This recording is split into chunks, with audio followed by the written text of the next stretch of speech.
You're listening to a 3CR podcast. 3CR is an independent community radio station based in Melbourne, Australia. We rely on the financial support of listeners like yourself to keep going. If you'd like to support diverse voices on your radio, go to www.3cr.org.au for more information and to donate online. Stay tuned to hear the rest of your 3CR podcast. Evil minds that plot destruction,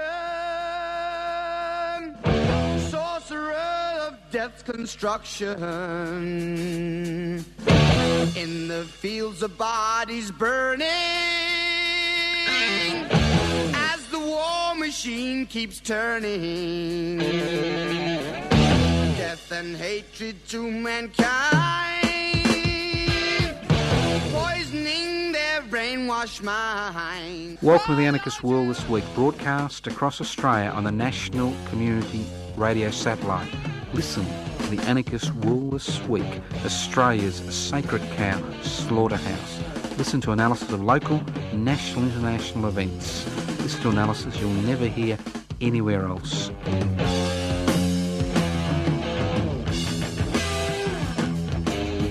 Welcome to the Anarchist World This Week, broadcast across Australia via the Community Radio Network. This program is streaming live on 3cr.org.au.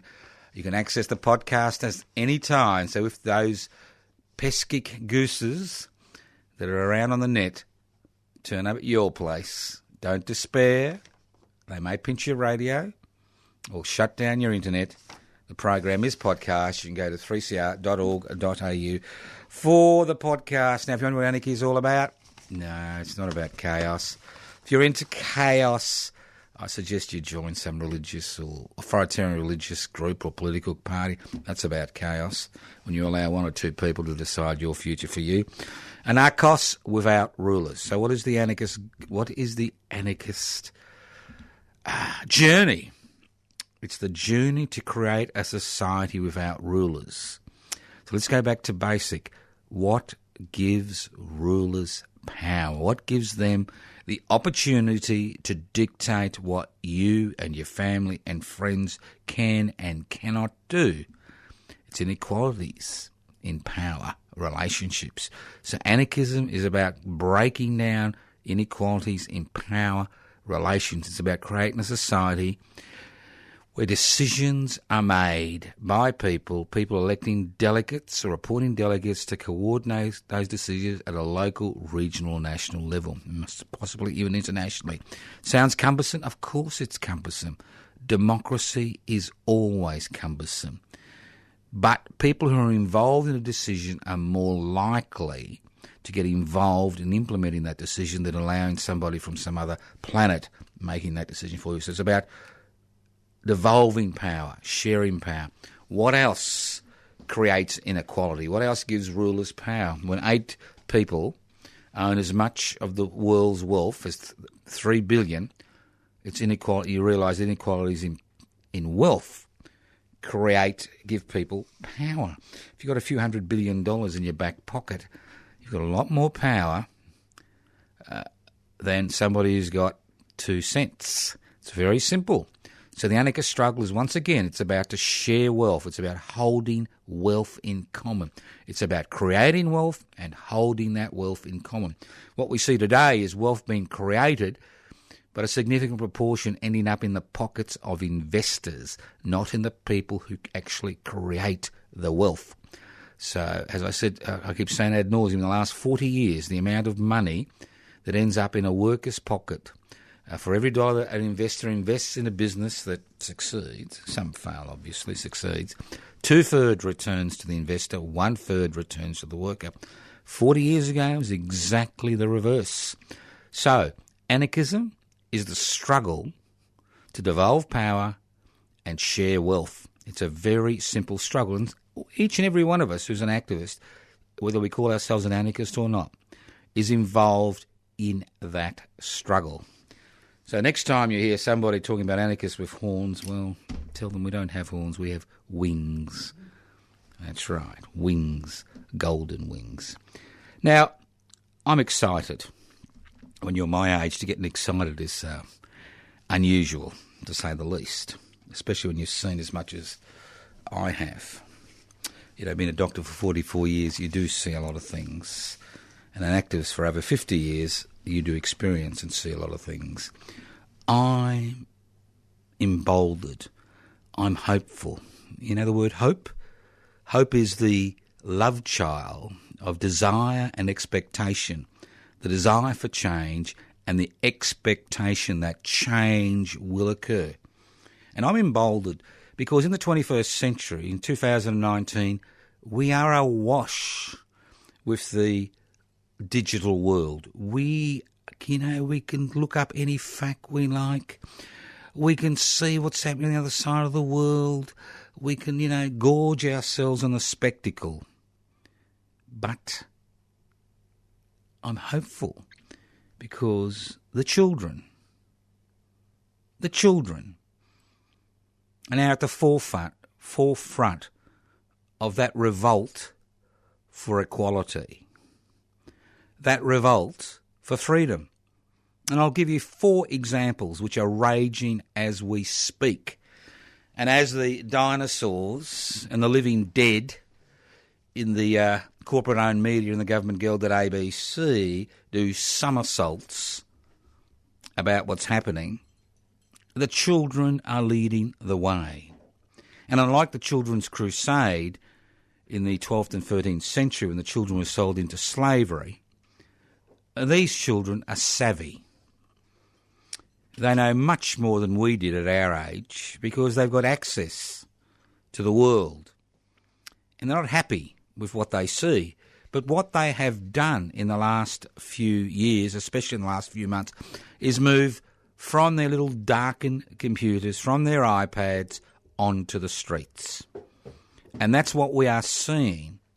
The children understand that if you want political power, if you want to change society, it requires sacrifice, which means you work together, you work collectively on the streets. I'll give you 4 examples. The West Papuan revolt, which has been simmering for 60 years, has exploded in the last few weeks. And those of you who listened to the program last year would have last week would have realised how difficult the situation is for West Papuan activists. And the fact it's the children who are out there. It's young people who are out there. They're the ones who are being killed for daring to fight for independence and equality. That's West Papua, 76 kilometres from our shore. Do we ever hear about it? Hardly. Then we move across to Hong Kong.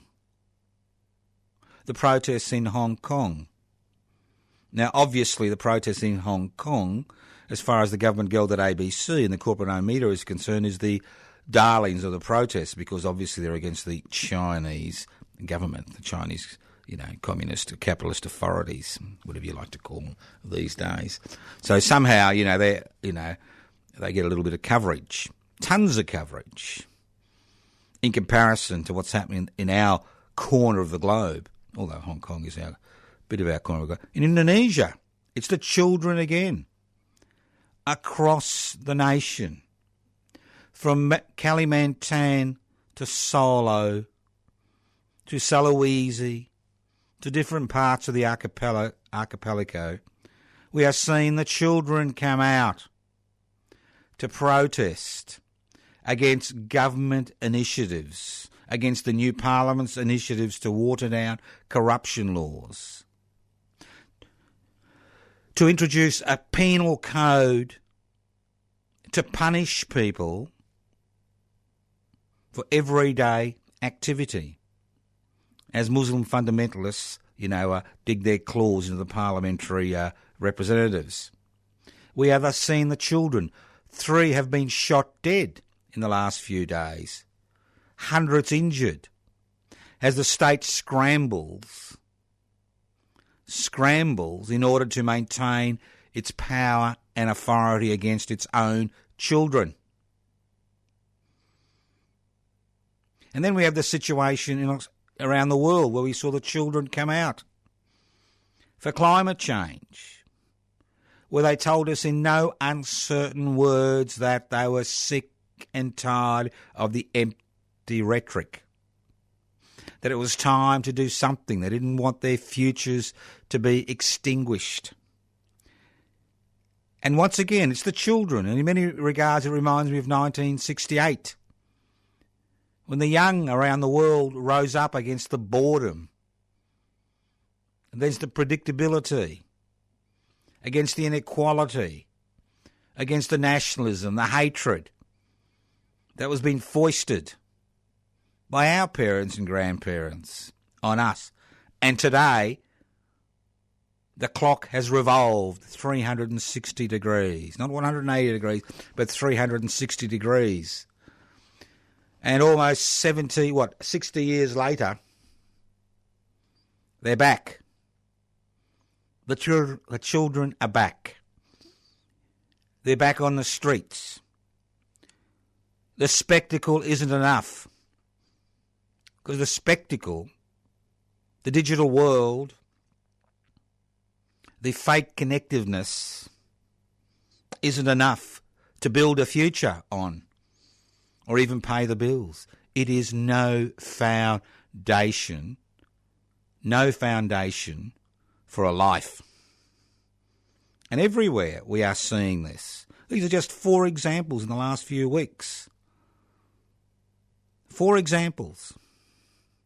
And I could talk about Egypt and Sudan, where again it was the children, young people, who are out there fighting for their future against ruling classes who somehow think they will be here forever, that somehow think that it's their future, who somehow think that they haven't destroyed the world.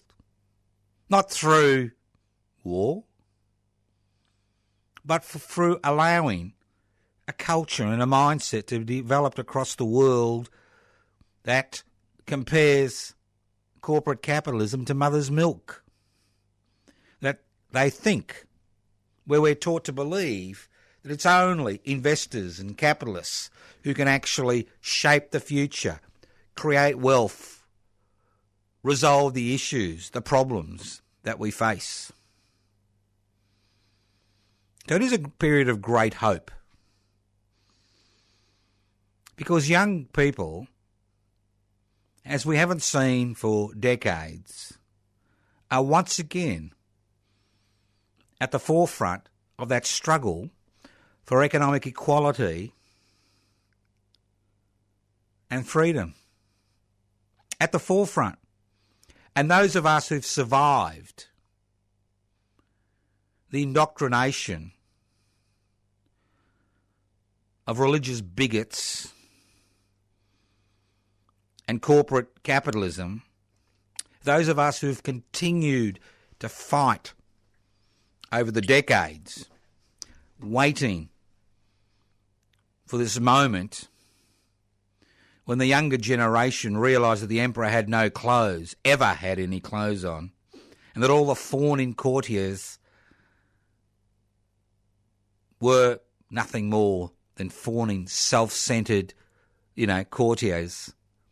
It's up to us, those who are on the margins, those of us who've been ostracised, marginalised, criminalised, because we've had the audacity to keep that dream alive of creating a society, not just without borders, but a society where power is shared and wealth is shared. It is our time now to help our grandchildren in that ongoing, lifelong, decades-old, century-old struggle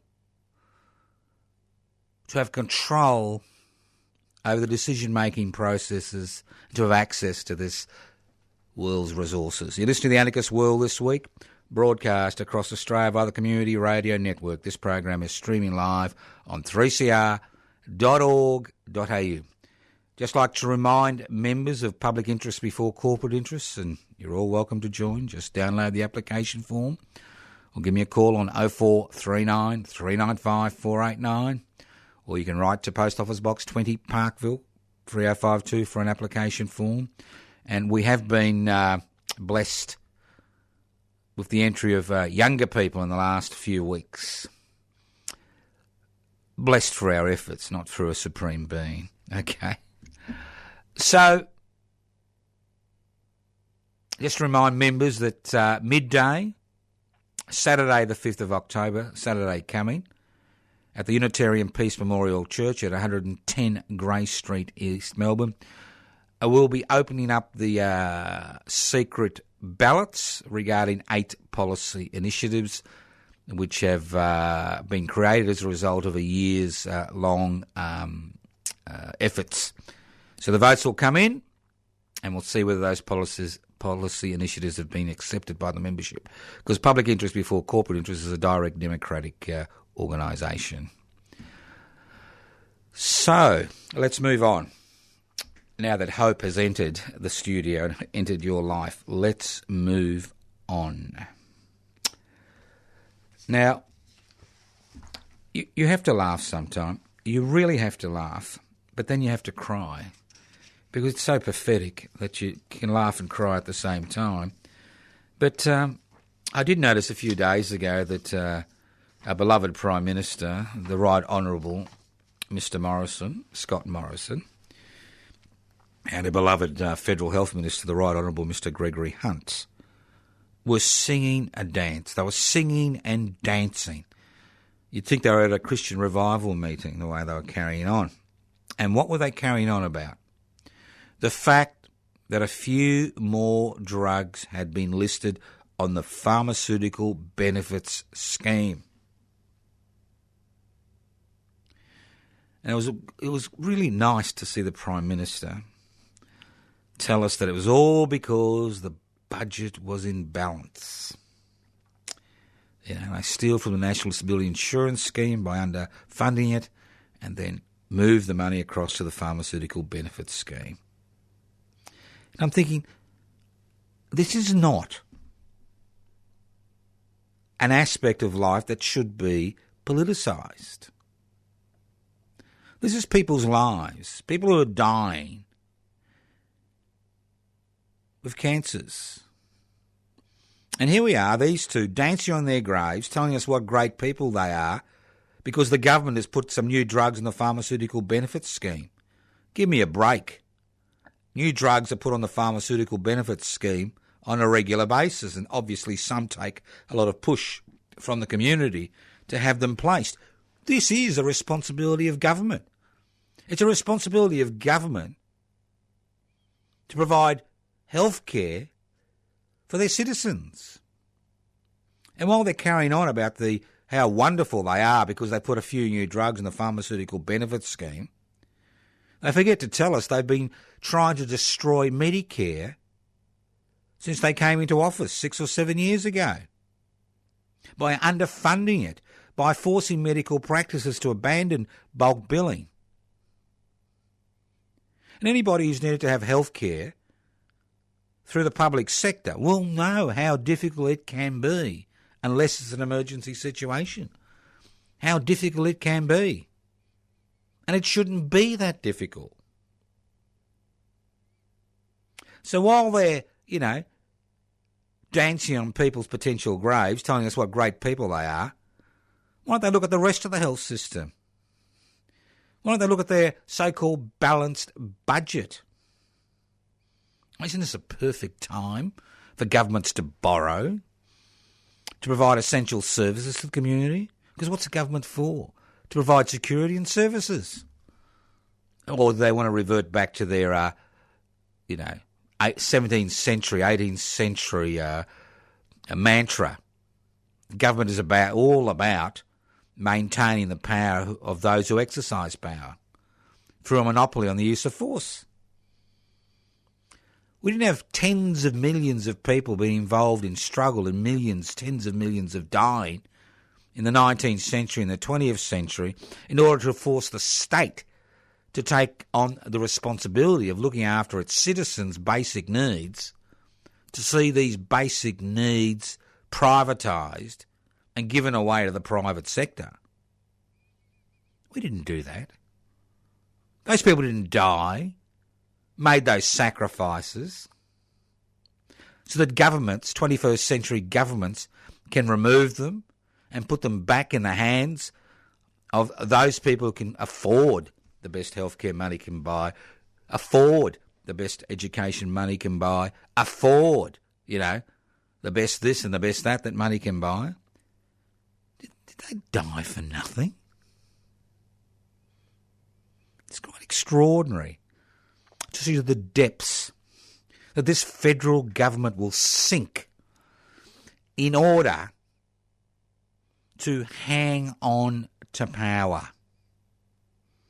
We saw what happened at the last federal election. We are now seeing what's happening as the meat cleaver is being brought down on the community, and everybody who's not a government, friend is ostracised and criminalised. I'll give you an example of 2 inquiries that have been set up, unnecessary inquiries that have been set up by the federal government in the last few weeks, which actually shows how little respect they have for anything or anybody. The first is an inquiry into the family court system. There's been enough inquiries with the family court system. It's time to implement those changes which were recommended. And the way they structure their inquiries gives you an insight into a government that has nothing to offer and that is only interested in its own survival and looking after the needs of that small section of society that owns the means of production, distribution, exchange and communication, and the little investment class we have in our society. That 8% of Australians who own property and investments, who make a buck out of this country's taxation-friendly laws, which the electorate loves.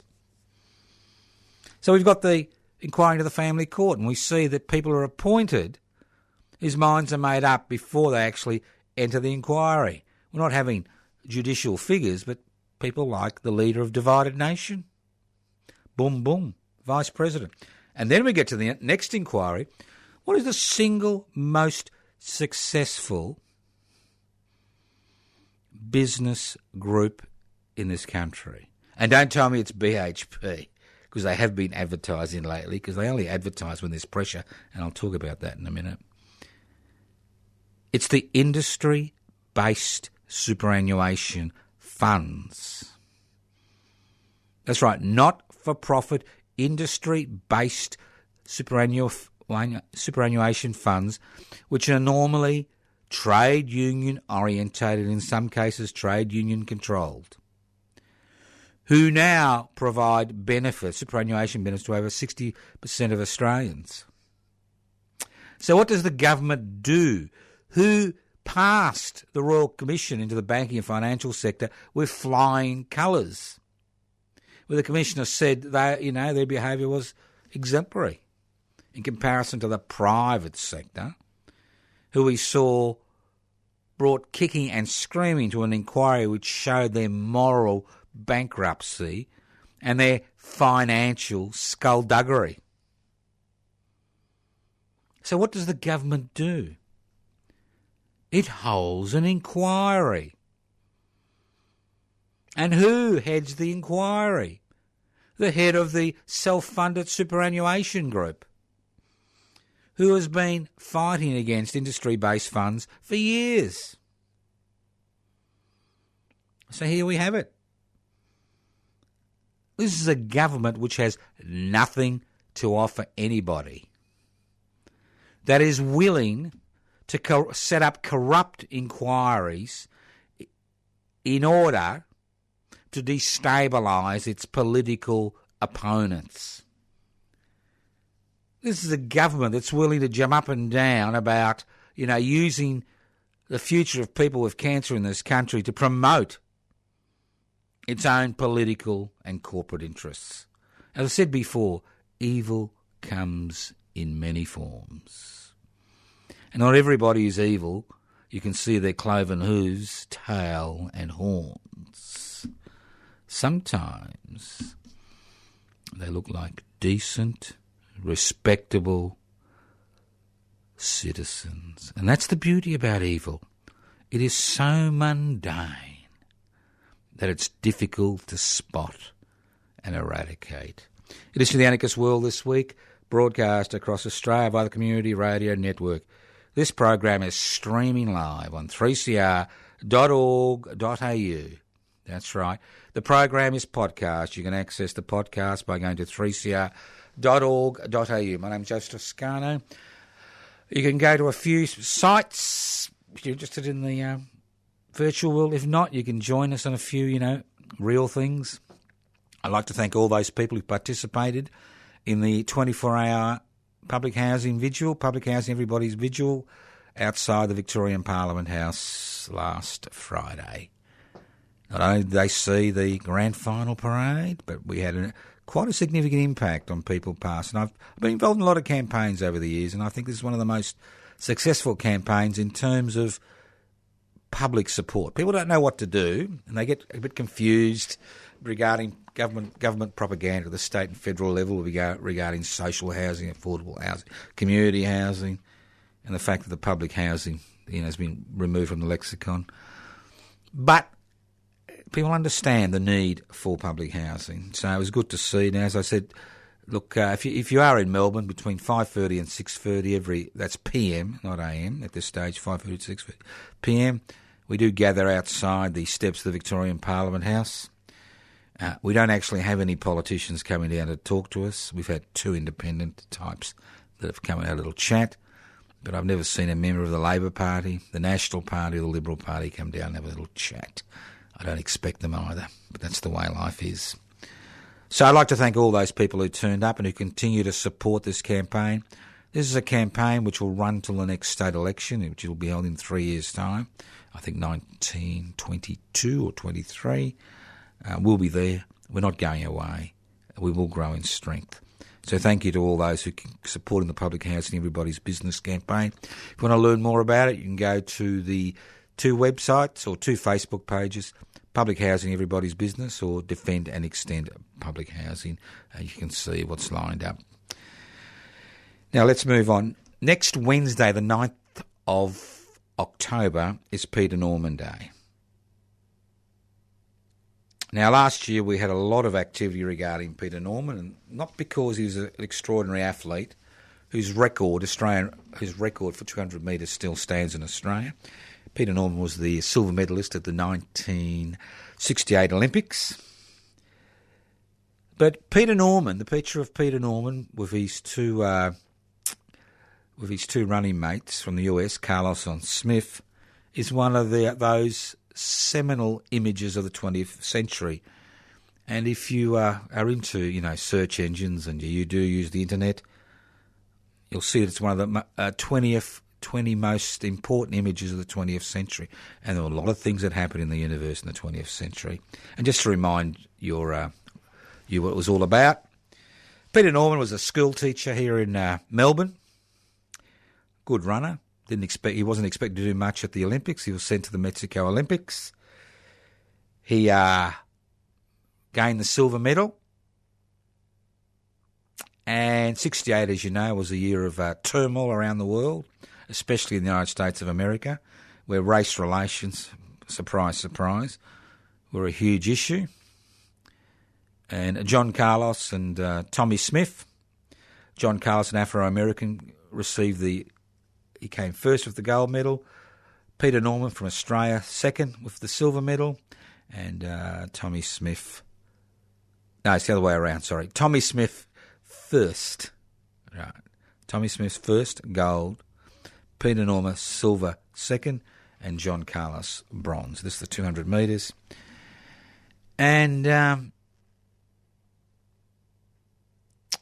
the Afro-American athletes had seriously considered boycotting the 1968 Olympics to show their disgust with race relationships in the US of A, especially what was happening in the southern US of A, but decided to go.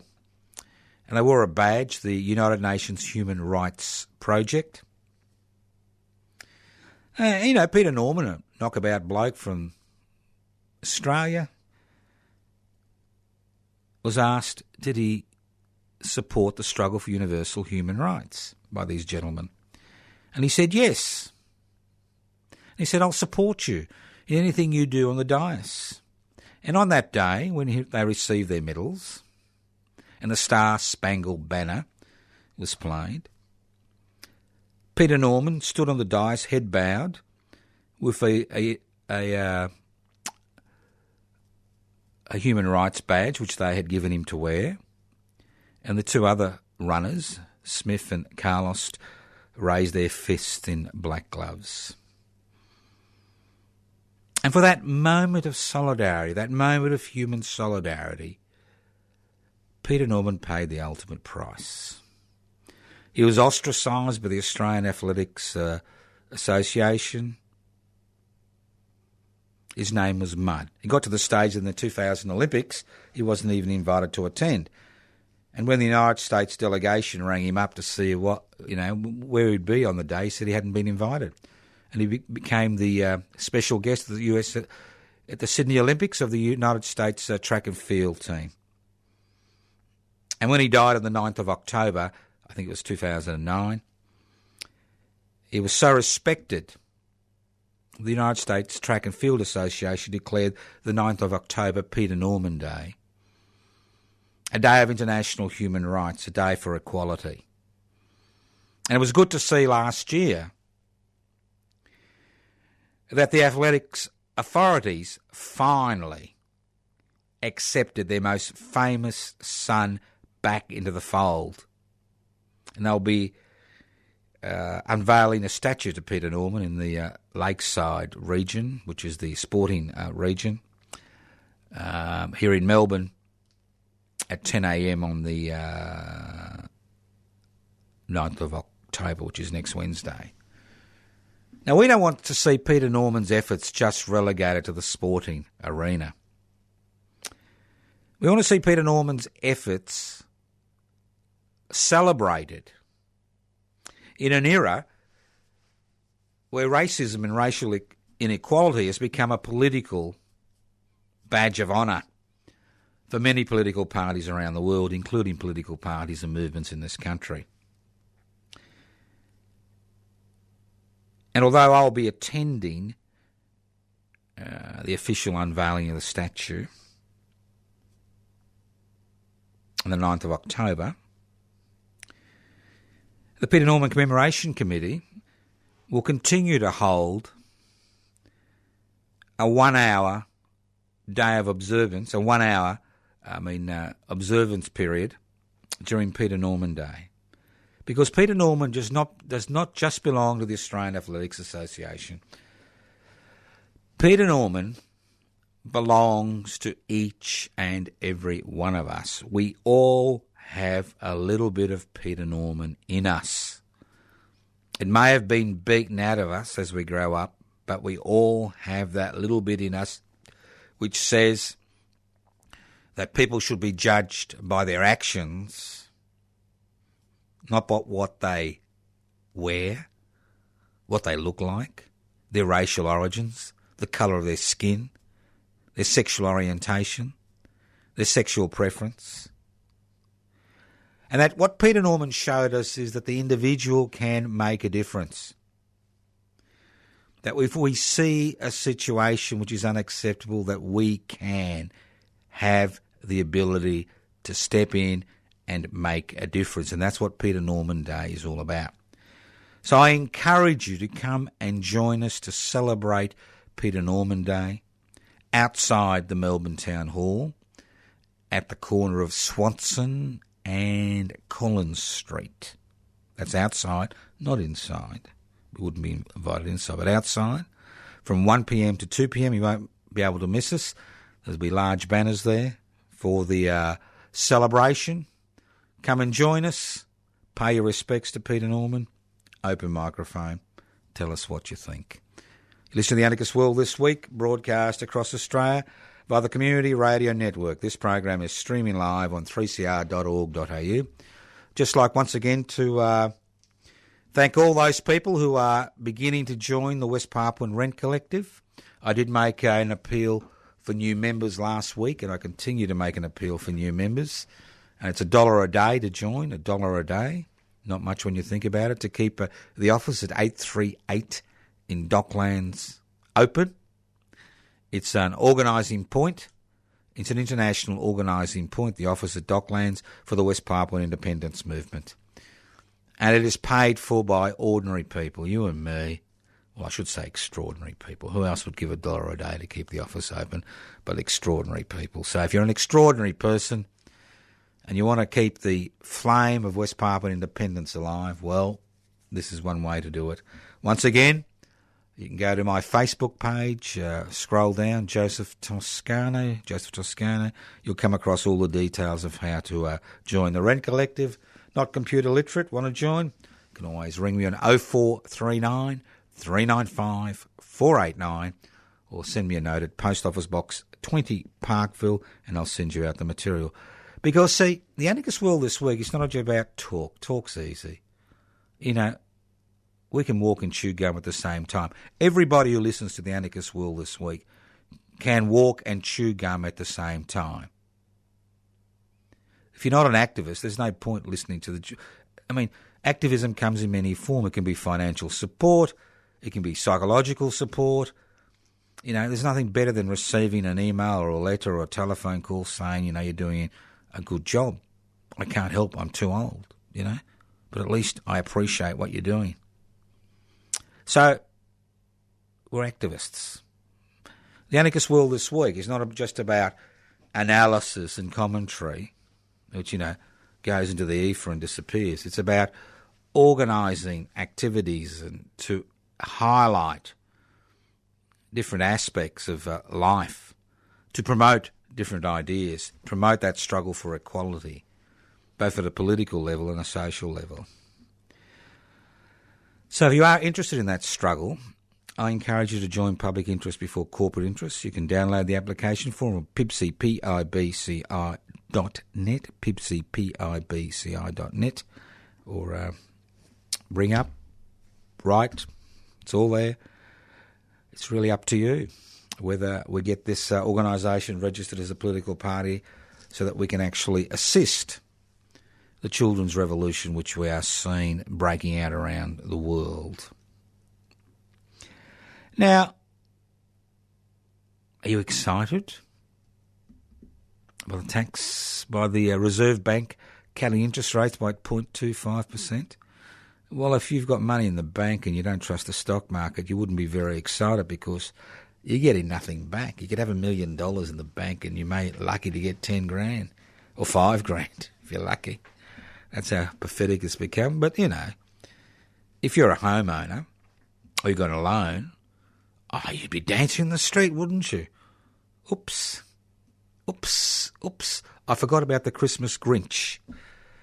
You know, that Christmas Grinch that wants to ruin it for everybody. The banks, the corporate-owned banks. Now, I saw our great federal treasurer, Mr. Frydenberg, great man. Not the world's greatest treasurer, that was either Keating or Costello, I can't remember. One or the other think they're the world's greatest, I'll sort that out. But I saw him crying. He was upset. The banks aren't passing on the full interest rate cut to their customers. And he said, change banks. You forgot they're all the same. Poor, deluded man telling us to change banks. Now, look, can I go back to basics? Now, I know you think I'm an idiot, but look, I'm going to go back to basics. What is the role of a corporation? The role of a corporation is to maximise profits for its shareholders. That is its legal responsibility. It's not to think about the national interest. It's not to have, think ethically invest. It's about maximising profits to their shareholders. And if that means killing people and cremating them and then selling the ashes because you can make a buck, well, it's a possible commercial venture. So what do you expect the banks to do in a corporate capitalist world? Of course they're not going to give you the full interest rate cut. They're there to maximise profits to their major shareholders. They're not there to provide a customer service. The customer service is there in order to get you in through the door, and then they can empty your pockets legally. So anybody who listens to our great treasurer, Mr. Frydenberg, tell us that he's disappointed the banks haven't passed on the full interest rate cuts really needs their head read, because that's what happens on a regular basis. That's what's happened. I mean, banks are still charging 20 to 22% interest on credit cards. That's right. You'd be lucky to get a credit card with a 9% or 8% interest. Banks are still charging business borrowers anywhere between 6 and 12%. Even business borrowers who have actually got collateral. That's what they do. So the poor governor of the Reserve Bank is at his wits' ends. Interest rates are down to 0.75%. Never in the history of Australia since Federation have there been point. There's a naught before it. 0.75%. Because the Reserve Bank understands that we find ourselves in the current situation because money, tax cuts that have been come in, and cuts in interest rates, it doesn't flow into consumption. It doesn't flow into people buying more services. It doesn't flow into creating more jobs, although the government jumps up and down about creating 314,000 jobs in the last 12 months. Well, if you look at the number of people that have come into the country in the last 12 months, you can understand that these jobs are basically bodgy jobs because it's based on population growth, not because the economy has expanded. So what we are seeing is this money going back into a property market bubble in Sydney and Melbourne, which means people borrowing more money, paying more money back to the banks. We're not seeing these interest rates cuts flowing into businesses which then create jobs and create wealth, let alone going to cooperatives and collectives. They don't even exist as far as this government is concerned. So it's the wrong message. And the head of the Reserve Bank keeps bashing his head on the table saying, I can't do this anymore. We're going to have to print money and buy government bonds to stimulate the economy. And Mr. Frydenberg says, it's all right. It's all right. There's nothing happening out there. There aren't 700,000 Australians who are unemployed, and there aren't 1.2 million Australians who'd like to do some work who are only partially employed. And the Australian unemployment rate isn't above 5%, while across the ditch in New Zealand it's 1.7%, and even the US of A, it's 3.5%. And they keep pushing up the figure of, we've created all these jobs, but all these jobs are basically created as a result of immigration, not a result of increase in productivity. When people come, they need shelter. When people come, they need food. When people come, they need clothes. More services. At the same time, we're fighting a proxy war with China, who's our biggest financial contributor. And Australia is the country in the world that is most dependent on Chinese goodwill in order for the economic miracle, Mr. Frydenberg's economic miracle, to continue. So you think about it. And if you're old, well, karma has hit. Karma has hit us old people. We were the 60 radicals, and then we became the 60s conservatives, and now the 80s conservatives, and now the 21st century reactionaries who are more interested in our franking credits than the future of the country. So it's hit us with a sledgehammer, because you know what? The government and the corporate sector realise that a lot of old people got a lot of money, either in superannuation or tied up in investment properties. They've got that money because they've been starving their kids, drip-feeding their kids who are still at home, 30. So, anybody with a brain, half a brain, living in a capitalist economy knows that you need to get into the aged care sector. That's right. We need to provide services and care for the elderly. People like me and you, the elderly, the walking wounded, those of us who've survived to a ripe old age. And guess what? We've been sold out by those very people who claim to have our backs. By those very people that over 65% of Australians over 65 voted for at the last federal election. Because we were so concerned about our franking credits, not about our grandchildren's future. And guess what? The privatisation of old age has been one of the most evil things that has happened in this society in this century. We've seen the privatisation of old age through compulsory superannuation, where most money now in superannuation funds is invested to a significant degree in the stock market. With dropping interest rates, there's no point keeping money in banks because you've got to pay them to keep it there. But the corporate sector was a little bit concerned about getting into aged care because it's a labour-intensive industry. You like that? L-I-I. Labour-intensive industry. It means you need to pay people to do things. You can't get computers to do a lot of work for the elderly. It needs to be done with two hands. It's like I said at the beginning of the program. Children have realised not just a spectacle in the digital world, it's about getting out on the streets and challenging authority. That creates change.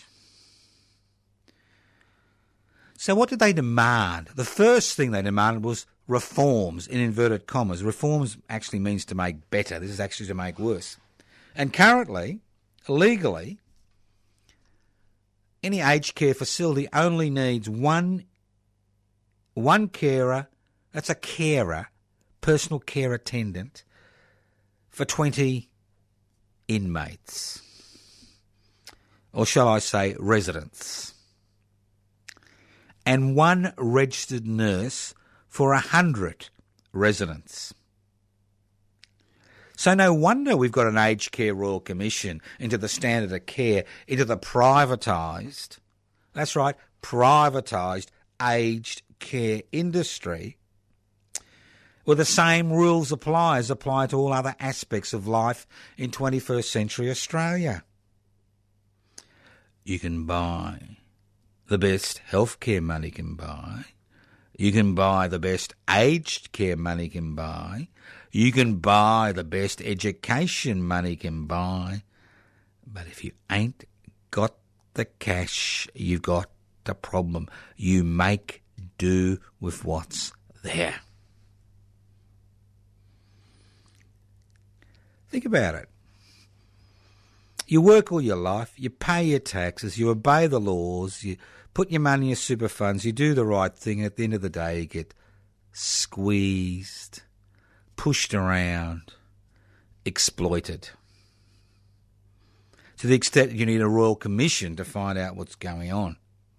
And anybody with one synapsing neuron would know the reason we find ourselves in this aged care vortex is because aged care, like preschool care, is now dominated by a handful of large corporations who basically see the provision of aged care and the provision of early childhood care as a superhighway to the Treasury.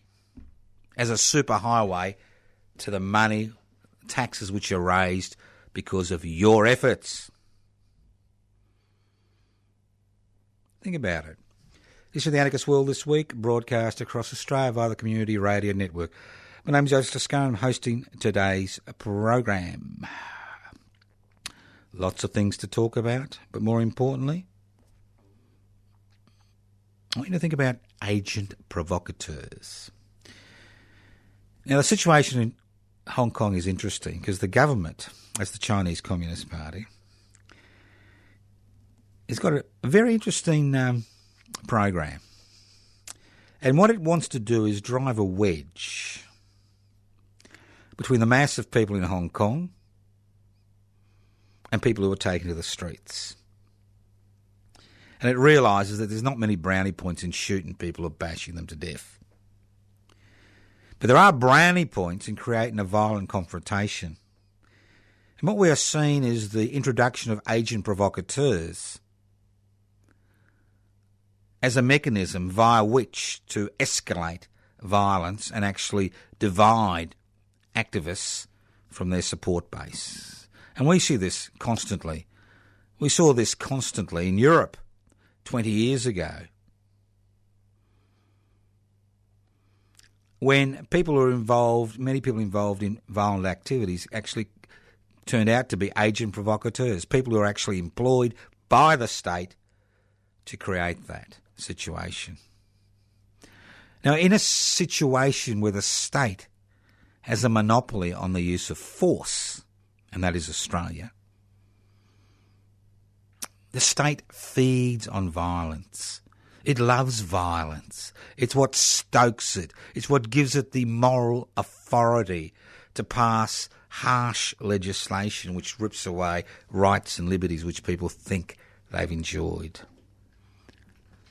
So it is their reason to exist, to protect us from ourselves.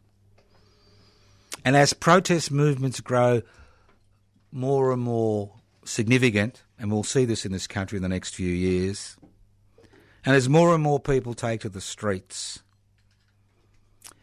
beware of the individual who comes out of nowhere, who promotes a violent agenda. Always beware of that individual, because the agent provocateur is the state's fifth columnist in the protest movement. So we will see. We've seen it before in Australia. We'll see it again. So keep your ears and eyes open. You've been listening to the Anarchist World This Week, broadcast across Australia via the Community Radio Network. This program has been streaming live on 3cr.org.au. The program is a podcast. You can access the podcast by going to 3cr.org.au. My name is Joseph Toscano. I've been hosting today's program. A few websites you can go to. You can always write to me. Post Office Box 20, Parkville 3052. That's Post Office Box 20, Parkville 3052. I was overwhelmed with letters today. You can always ring me in 0439 395 489. Don't expect me to answer straight away. Leave a message and I'll get back to you. Don't forget, we still need more nominations for the Eureka Australia medals. Send in a paragraph about somebody who you believe reflects the principles of the Eureka Oath. We swear by the Southern Cross to stand truly by each other and fight to defend our rights and liberties. Send them to Post Office Box 20, Parkville 3052, or email them to anarchistage@yahoo.com. Go to my personal Facebook page, Joseph Toscano, or Toscano for the public. No, you won't know the colour of my underpants. Not interested. Maybe I don't wear any. You can go to the Facebook pages, Public Housing Everybody's Business, Public Interest Before Corporate Interest, the YouTube channel where you see yours truly, an interesting place in the city of Melbourne every week, Public Interest Before Corporate Interest, the Twitter stream, which is I haven't done much for a while, which is Pibsy_AU. And the list goes on and on and on and on. But take a leaf out of the children's book. Remember, Change comes when you burst through the banner and take action. It's a little bit like a football game. You got to burst through the banner before you take to the field. Most of us are still waiting at the banner. Listen in to the Anarchist World this week, which is podcast via the Community Radio Network, 3cr.org.au. Minds that plot destruction, sorcerer of death's construction. An analysis you'll never hear anywhere else. Anarchist World this week, Australia's sacred cow slaughterhouse. 10 a.m. every Wednesday. Listen to the Anarchist World this week for an up-to-date analysis of local, national and international events. Poisoning their brainwashed minds. Oh, Lord, yeah.